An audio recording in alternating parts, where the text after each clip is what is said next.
പരിശുദ്ധ ജപമാല രാജ്ഞി, ജപമാല ചൊല്ലുന്ന നേരം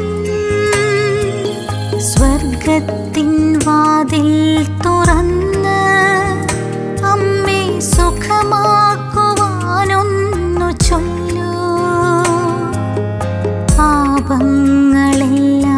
മറന്ന് എന്നെ മാറോടു നീയൊന്നു ചേർക്കൂ.